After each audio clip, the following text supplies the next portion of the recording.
Baruch, good evening. This evening I'm going to share with us something very interesting and special about the staff of Moshe Rabbeinu. This week we're starting the book of Shemot. Now the staff, the stick Moshe Rabbeinu had was no simple staff. We know this staff eventually serves to be the staff which the 10 plagues were done with, that the sea was split with, that Moshe Rabbeinu actually killed Og with. Soon we're going to see all of those stories. But what's the source? Where does this staff come from? The Mishnah in Masechet Avot actually tells us that this staff was created during Ben Hashmashot, twilight of the creation, of the last day. There were 10 things that were created during twilight, right Friday, during, again, the 6th day of creation, going into Shabbat. There were 10 things created. One of the 10 was this staff. This staff, according Mate, this staff was of blue sapphire. It was something which was very strong, very sturdy, and this was actually found by Adam in the Garden of Eden before he left. So that was the first to have found the staff. The staff was then passed on to Chanoch. Chanoch then passed it down to Shem, the son of Noah. After that, it was passed down from Shem to Abraham. Abraham then passed it on to his son Isaac, Isaac to Jacob, Jacob to Yosef. So how did it get to Moses? Listen to this. Yosef passes away at 110 years old. When Joseph passed away, being that he was the viceroy, Paro collected all of Yosef's belongings, much of his wealth and a lot of his personal belongings, especially all the jewelry that was given to him by Paro. Paro took that all back. He didn't leave it for Joseph's children or descendants. Along with that, he took this staff. He saw this staff and it was a beautiful staff. He took it as well.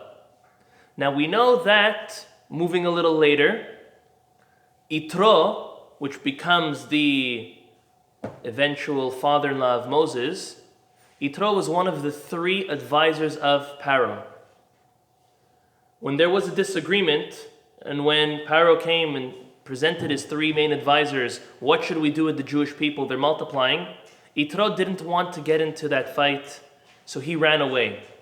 Before running away, he put his eye on that sapphire staff, and he took it when he ran away. So Yitro stole it. Listen to how amazing this is. This is a whole story. Yitro comes to Midian and settles in Midian. He becomes the priest of Midian. He takes this staff and he sticks it, not intentionally, but he sticks it in the ground of the field of Midian, one of his fields. He sticks it and he comes back later to pull it out, and he wasn't able to pull it out. He tried, he had many people try, to the point where he said that anybody who pulls out this staff from the ground will marry my eldest daughter, Tzipora. And the strongest and the youngest and all the muscle men and all of the biggest people of the world, they all tried to come and pull it out, and nobody could pull it out. It was some type of spell on this staff that it couldn't come out. Now, we're not going to get into Moses' life in detail, but to make a long story short, after Moses was brought, or actually Moses came to Midian, he was thrown into jail by Yitro for 10 years. We're not going to get into that whole story now. It's another talk. While in jail for 10 years, he was being fed secretly by Tzipora. Now, once in jail, Yitro forgot about him. No one was feeding him. He probably died. Tzipora said, Abba, whatever happened to that Jew boy, Egyptian guy who's in jail? Is he still alive? He said, of course not. He said, let's go check. They went to check, and miraculously, Yitro didn't know his daughter was feeding him.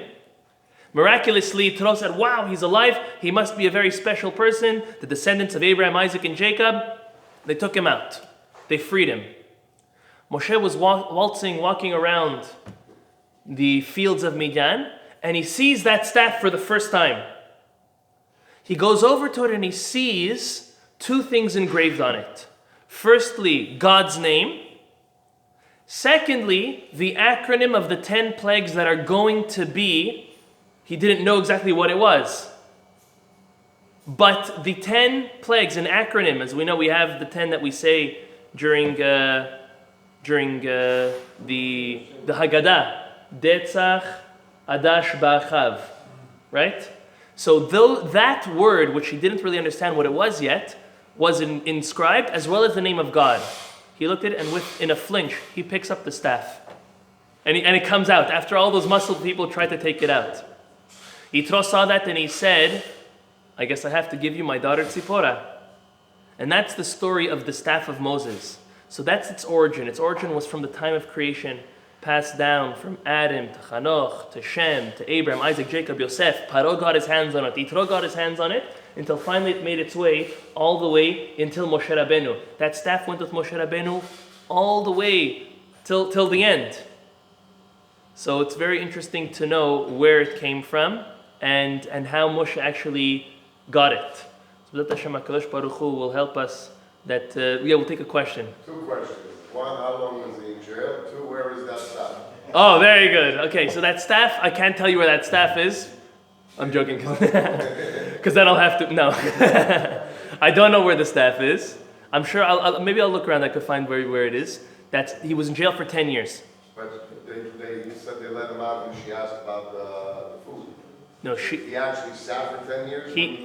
He sat for 10 years, and then Tzipora said, "Abba, Yitro, what's with that man that we threw into jail? Yitro forgot about him. He must be dead. He starved to death." So he gave him a life sentence, but he let him out after 10 years. Yes. Okay. To make a long story short, why Yitro gave him a life sentence, we won't get into it. But basically, the Midrash tells us if we make calculations, there's 40 years unaccounted for of Moses' life. It's really a little more than that. It's 47 years. So, to make a long story short, Moses became the king of Cush. It's an African country. We'll get into it on another time. And finally, when the children of the king, who he took over because he passed away, it's a long story, when they got older, then it was their turn to become king.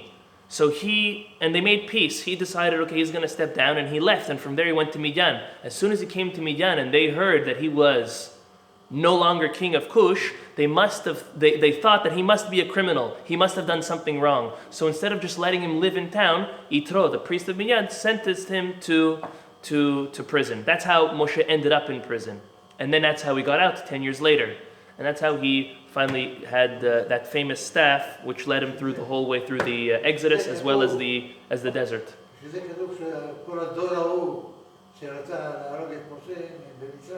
It's been a long time. Yeah, it was a long time. Long time.